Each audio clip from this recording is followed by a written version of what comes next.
On the 1st of August, the Church celebrates the feast of St. Alphonsus de Liguori, the founder of the Redemptorist, patron saint of moral theologians, doctor of the Church, the most zealous servant in the vineyard of the Lord. Alphonsus de Liguori is born in 1696 at a place called Marianella in southern Italy, and he died in 1787 at the age of 91. He was the first child in a family where he had 3 brothers and 4 sisters. His father was a captain of the ship. His mother, a very pious woman, who passed on to his son a very fruitful prayer life, handed on to him the faith. At the age of 16, Alphonsus was a doctor both in civil and canon law. He practiced law for 8 years, till a time when he lost a case. And that was the beginning of his conversion. It saw him begin a journey of conversion and asking himself serious questions about life.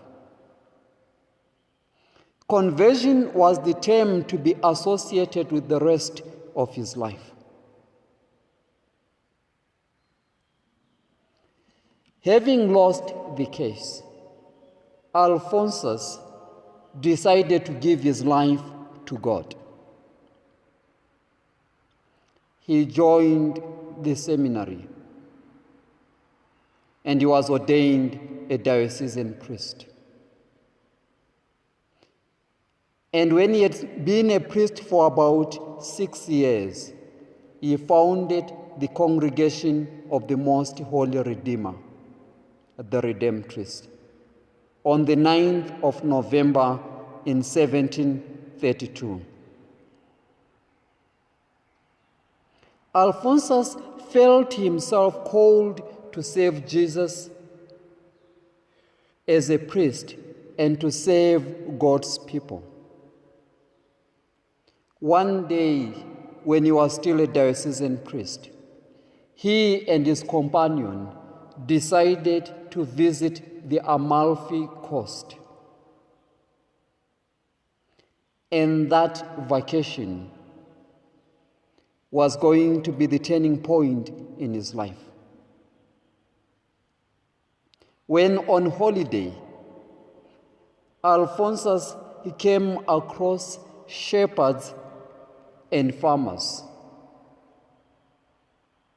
who had a great need. In the words of the gospel, they were harassed and dejected, like sheep without a shepherd.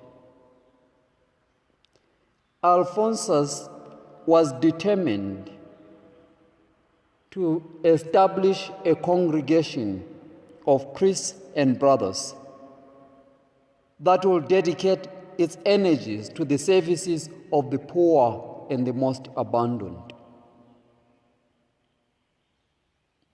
Ever reflecting on his life experiences, Alphonsus found himself being more and more attracted to the image of God as a father and a friend. This was contrary to the image that was most pushed by many people, the image of God as a judge. Alphonsus thought of God as a loving father and as a God of love. And in Alphonsus' mind, There was no greater sin that could not be done away by the God of love. This conviction saw Alphonsus value the sacrament of conversion, of reconciliation, in his personal life and in his ministry. At the age of 66, Alphonsus was ordained a bishop of a diocese called St. Agatha of Gods. His bishopric brought him face to face with the realities of life, especially the realities of the poor.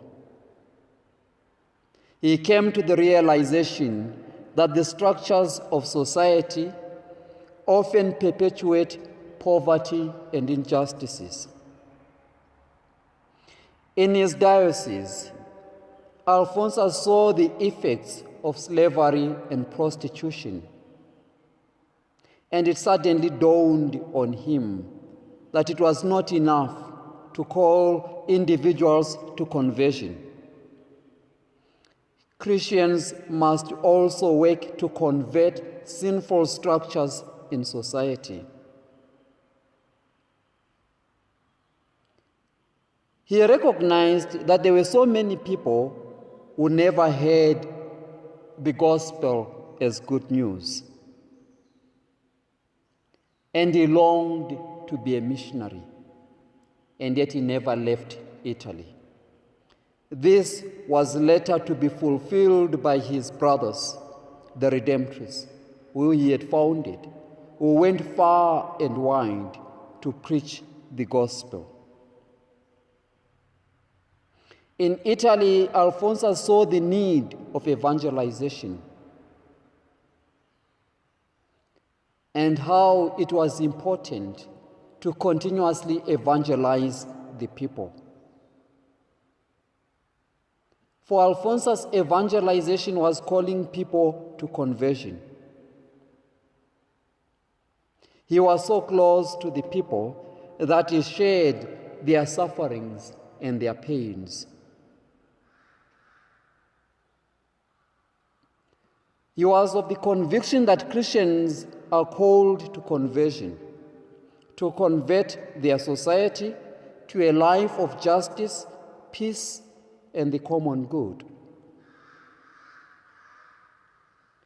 He will say our love of Christ as the Redeemer and his love for the poor impels us to save our brothers and sisters. This great saint of God leaves us the legacy as redemptorists of being close to the poor, of going out of our comfort zones, seeking the poor and the abandoned. He challenges us to have an optimistic view of humanity, to be passionate in our proclamation of the gospel, to be zealous in doing the work of God, to spare no energies in seeking to do the will of God. May this great saint inspire us, challenge us as we seek to evangelize in our own time, as we seek to live the gospel in our present day realities. Here I am, Lord. Is it